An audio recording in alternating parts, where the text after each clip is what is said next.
Hey, do you like Halloween? Do you like poetry? Well, you're in for a treat today because our next guest is a pro at both Halloween and poetry. My name is Vin Dacquino, and our guest today is Vern Ford. Please join me. Let's talk writing. Good to see you, Vern. Good morning. Good to see you. Pleasure to have you here.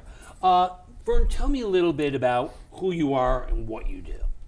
I'm basically a graphic designer. Oh, okay. Came to New York 50 years ago to study art. And never went back. Never went back home, right. Wow.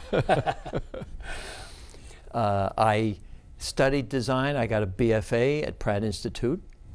I went in the design business, graphic design, did design. Actually, I wound up not doing advertising, which a lot of people were doing at the time when I graduated. Mm-hmm. I wound up in the design consulting business, doing branding and symbols and logos for companies, design identification. Mm-hmm. And then you ended up where you are now, which is? About 10 years ago, I started working for Van Cortlandt Manor. Wow. A not-for-profit museum educational center. And it's a historic site. Historic site. Mm-hmm. It's a national historic site in Van Cortlandt Manor, Croton on the Hudson. And it's one of 6 sites run by Historic Hudson Valley. And then you started using your graphic skills there. Where do your graphic skills fit in there? Well, because the graphic skills were really defined when I was in art school. I mean, I'm a visual person. Right. So I was sitting there at the site waiting for general public to come in and give them a tour and the history of the 18th century. And I was looking around the site itself, and I started writing things as I saw them. The power of observation, as I call it. Yes. And I'm a visual person. So I was seeing things that I wanted to start putting down on paper. So you began appreciating the visual aspects of the site. And then all of a sudden, this new thing came about called Blaze. Tell me a little bit about this Blaze thing. I mean, people are talking about it all over the place. It's the event of the Halloween season. It is in this Westchester area, in the whole area, bigger area than that. We get people from everywhere coming here. You don't celebrate Halloween unless you celebrate it there. It's a Halloween event based on pumpkins, carved pumpkins. Both real and these composition materials that are here. So these pumpkins behind us are not real? They're recycled composition material that we carve. They're molded, hollow. They're all hand carved. And we carve about 1,000 to 2,000 of these every year. So you don't get to, for the event. to permanent eat the collection. pumpkin seeds? No, we don't eat these. We do carve real ones though when the event starts. They're probably delivering as we speak today. Wow. So it's a combination of real pumpkins? Combination of real, these composition, and the artificial, someone might say. But I call them our permanent collection. Oh, and the real ones that are shipped every year. This year we're getting 8,000 real ones we're carving. Wow, 8,000. We carve every one of them by hand. Who carves these? About 15 to 20 of us that work there. Wow. Now, is there a carving school? There's no carving school. It's just it's a work in progress. You just learn as you do it. Wow. And a lot of the museum educators at the site, interpreters as we call them on the historic site, are actually artists. For some reason, our particular site has attracted a lot of those people. So, like myself, we have an edge on carving, being artists. Wow. And we so work you go in now. Do you tell the carvers what they have to carve, or can they be creative in what they carve? Every year we have themes that we built into the show. Okay. The show has vignettes. This year we're doing zombies. Oh. We're doing zombies. So we do some research and we come up with an idea of what the heads might look like. We're doing figures. We do entire figures of zombies with these funkins cut in half and mounted to backgrounds. And we light them up, and we carve them all. And now you put them all over the property. They're placed all over the property in little vignettes, little scenes and vignettes of themes. Zombies will be in one area, we'll have clowns in another, we have dinosaurs, we have 3 witches in one spot, we have lit a beehive. We created a beehive, larger than life, most of them. So you're one of the masterminds behind all of this? I'm not the director, but I'm one of the carvers. To make it happen. Probably one of the primary carvers. There's about a core of 5 or 6 that are artists. And you set these all up, and people come in, and they just go from like one scene it's to a the light other show. to the They other. walk through it's the a site. light show. They walk through the site. There's about 5,000 pumpkins and funkins every night lit up. These are called funkins? This particular type is a funkin. A funkin. The brand so name you is have Funkin. pumpkins and funkins. Pumpkins and funkins. Okay. So all of these funkins are around with the pumpkins, and they're all over the place, and they set a tone, a theme, an atmosphere of Halloween. Halloween, yeah, it's all about Halloween. Great. Although we're not just doing witches and dragons, we're doing dinosaurs. Oh, yeah. We're doing a lot of things. We're doing sunflowers. We're doing ghost sheep. We're doing clowns. This is not a one-night affair. It's a 22-night affair this year. 22-night It started out as a 12-night affair. Now it's built to about 22 nights. About how many people attend this event? Last year we had 72,000 people. 72,000 people? Good Lord. We get about between 3,000 and 3,500 every night. Wow. At the site. 22 nights. Now, this is not a money-making adventure. It's a not-for-profit fundraiser for the Historic Hudson Group. The money we make goes towards, it's the largest fundraiser they have this year. Right. The money goes towards the educational programs of students that come from schools all over the area. Terrific. To visit our site and study the 18th century American history. Bring classes to this event? Absolutely. The entire 7th, 8th grades come sometime. So I imagine the show is only nighttime? The Blaze show is a nighttime. It starts generally about 7 o'clock. As we get into October, it'll start earlier, 4:35, because of daylight changes. And it runs through 9, 10 o'clock. 10 o'clock. Wow. We've added some evening hours now that include 9:30, 10 o'clock. So you don't have to like walk in a line. You can kind of wander the property? You come for your time. You do walk in a line, though. Oh, you do? Yeah, I imagine with 3,000 people. There is a walking area. It's a clockwise walk around. It's a loop of the site. It's all on sidewalk. There's no steps. It's on paved and brick paths. And you go around and you look on both sides. It's a light show. They're in the trees. So this satisfies, in a sense, your artistic ability. But you're not, this isn't all you do. Right. You're a writer. Right, right. Tell me about your writing. When did writing begin for you? Well, writing began, when I mentioned earlier, as an operation. It began after I had an operation in the VA hospital in the Bronx. So you had an operation, you were in the hospital, and you were in that frame of mind, and you wrote the next morning story. Yeah, the next morning I wanted to document the story.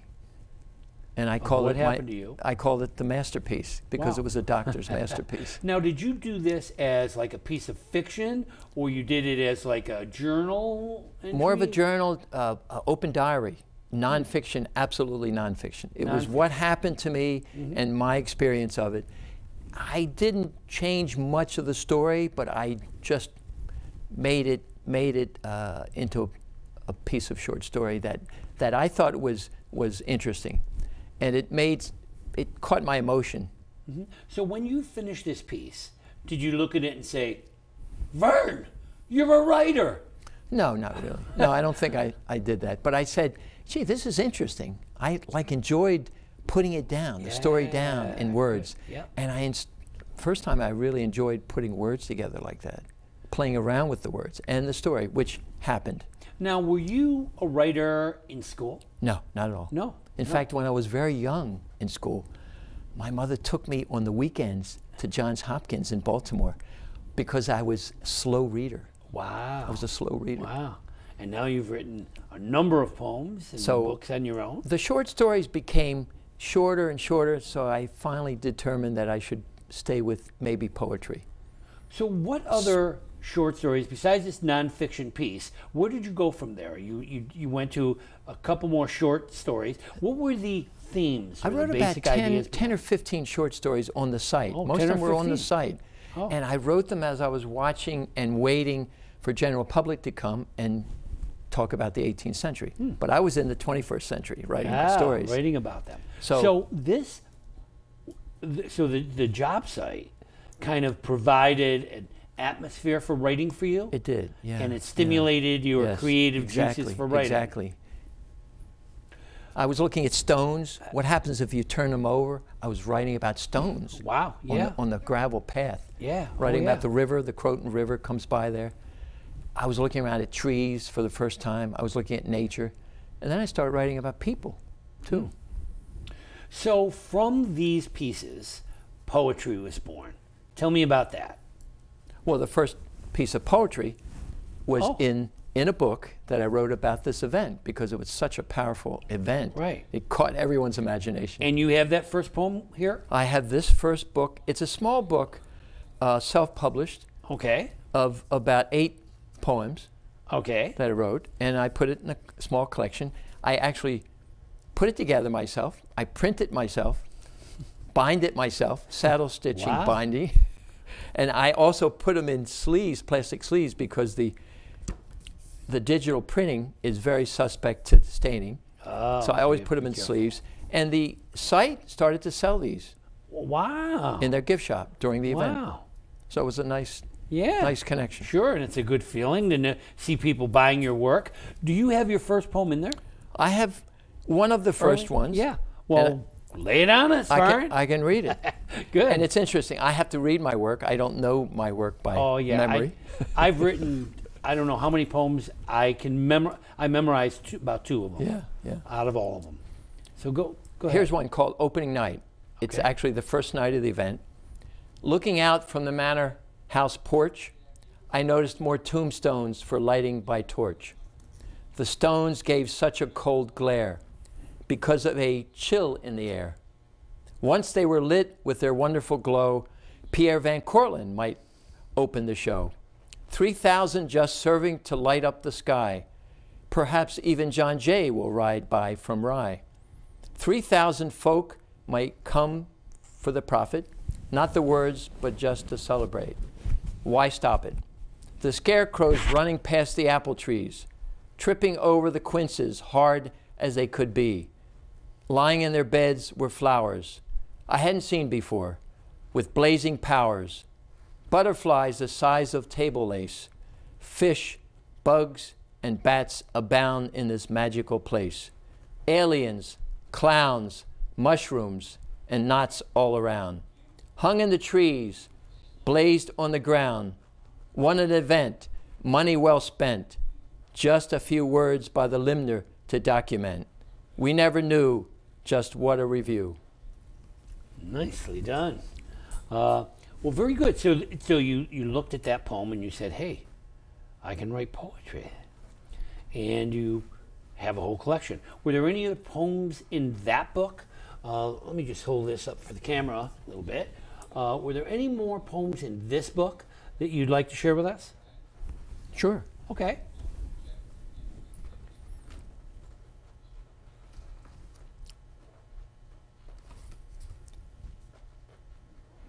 Here's a nice one, if I may. Okay. It's called Robert's Cutting Edge. And this one is an interesting. One of the interpreters at the site is legally blind. Wow. And he works at the site as an interpreter. Wow. And I wrote this really about him. Robert's Cutting Edge. RF was up to the test and wanted to carve with the rest. A hulk of a man up from Yonkers land. Why scoop from the start when you can create the art? There was a vision in his head, not from his eyes, but soul instead. Edges cut played across the pumpkin face with deeply dark, expressive grace. I'm impressed what you've expressed. He kept carving because he could. Now was a carver who knew he should. Carved from the inner spirit for Robert's Let's Hear It. Next year, why not? Try a Celtic knot. Wow. Wow, very good. So poetry, even though it's relatively new to you, it's only within the last 10 years that you started appreciating poetry, or not even? Well, I probably appreciated some of my inspiration earlier, but not as writing. more as music because my inspiration is songwriters. And your writing happens on the site while you're waiting for people to come. Also at home? The early work was on the site, but after I did the Blaze poetry, I started writing about almost anything I was looking at. Okay, so you have some poems that are not necessarily about Halloween or the Blaze. Absolutely. Do you have like a favorite that stands out? I have one. In Okay. this collection, it's called Animals. Okay.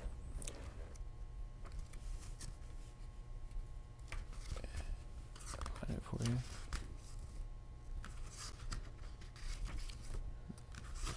Here we go. It's called Requiem in Red. It's a little darker. Okay, Requiem we'll do in dark. Red. But it's about an animal, right? Okay. A bird. His scarlet red I found one dawn day, where he has rest his head.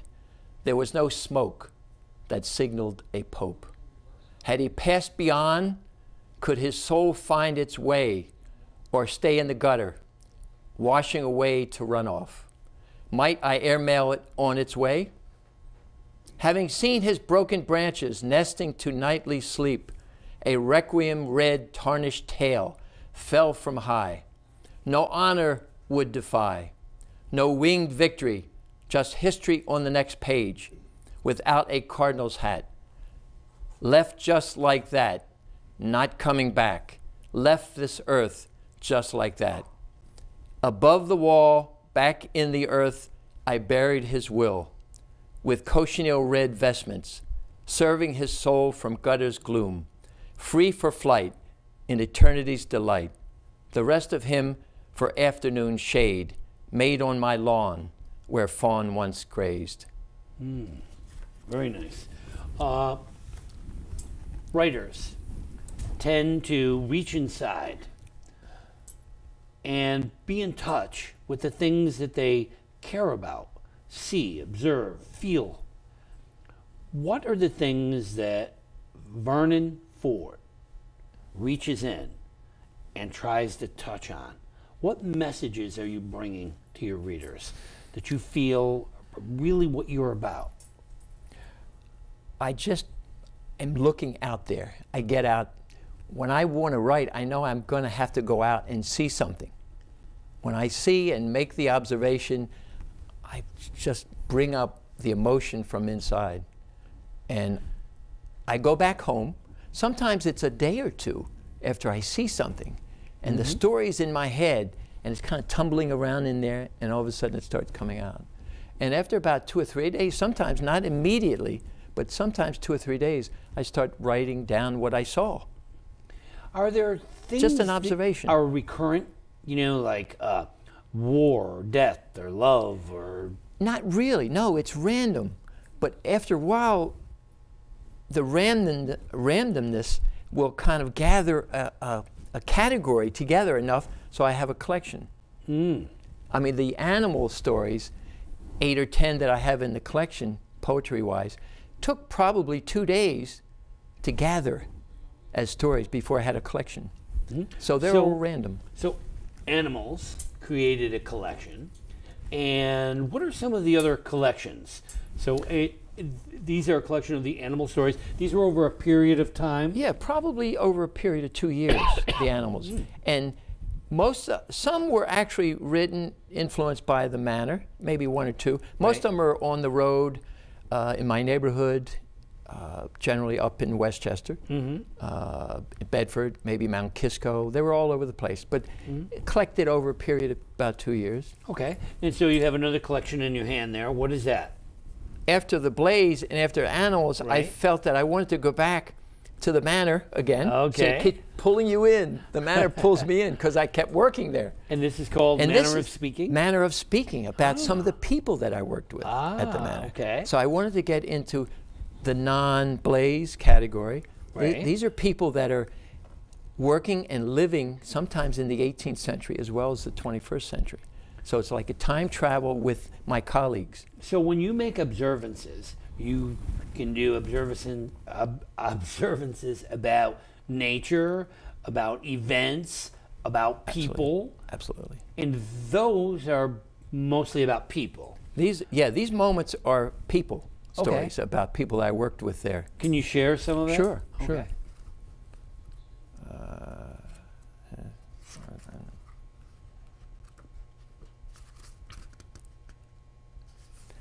Here's a short one. Okay. They're all short, though. A young girl about 3 years ago came to work at the Manor, and she was carving. First day I saw her, she was Oh, okay, carving a carver, for Blaze. Okay. But here's a piece on her. It's called Night Goddess. Night Goddess. You recently came into our sight, poured out of copper and tin, from somewhere to the north where the Romans could have been. Not a queen from Ethiopia, real rather than classical revival. Painted toes like the rose, bare charcoal hair you wear, a bronze goddess at night, carving in the day the way to gaze, flashing with a light, passing through the blaze. The Night Goddess. Now, in here, I notice clearly rhyming. Do all of your poems rhyme? My earlier work was rhyming Mm-hmm. because I really was influenced by the songwriters who rhyme. Oh, okay. Is My there a later particular work is not songwriter more free. or any particular songwriter or songs? My biggest influence are two songwriters, Okay. poets, I think also, Bob Dylan Ah, there you go. and Leonard Cohen. Two good choices. And I remember listening to them 30, 40 years ago and only really appreciating the music, not so much the lyrics. I more recently, in the last 10 years, have gone back to their words and studied them as poets. Yeah, I'm big on Billy Joel. Billy Joel for me was very inspiring because much of his work told stories and gave lessons, and I felt at one with him with some of the things he was saying. Now, again, you started with rhyming and then you went away from rhyming a little bit? More free verse. Yeah, I've Yeah. realized that I'm not writing songs, although I Right. did write one in here that's almost a song, but I never got anyone to write a melody for me. Ah. So I've gone away from rhyming, and actually early on, rhyming poetry, a lot of friends of mine and in workshops were critical of it, Yes. you know. Yes. I find, But I had to start somewhere. Yes. I work with writers a great deal. And it's interesting because some poems need to rhyme. It works for that poem. Some absolutely should not. Reminds me of the little story when, little TV show where there's a little comedy routine where a guy came to the door and he knocked on the door and the person answered the door and he said, "Telegram." He said, "Sing it." He said, "I don't think you want me to do that." He said, "Yes, I do. I want to sing in Telegram. That's the only one I'll accept." And the guy said, "All right. Da-da-da-da-da-da. Your sister Rosie died and everybody cried." Yeah. Some things shouldn't rhyme. And yet some things can. They have a rhythm, a beat. It's how it comes to you. Right, right. The beauty of poetry is that it is what the poet creates. And it's how it comes to you. Obviously, poems come through you. And you're inspired by life itself. That's important. That's very important. Now, any other particular poems that you say, you know what, now that I have the chance, I want to share this on the air. Any other particular poems? Sure. Good. Lay it on us.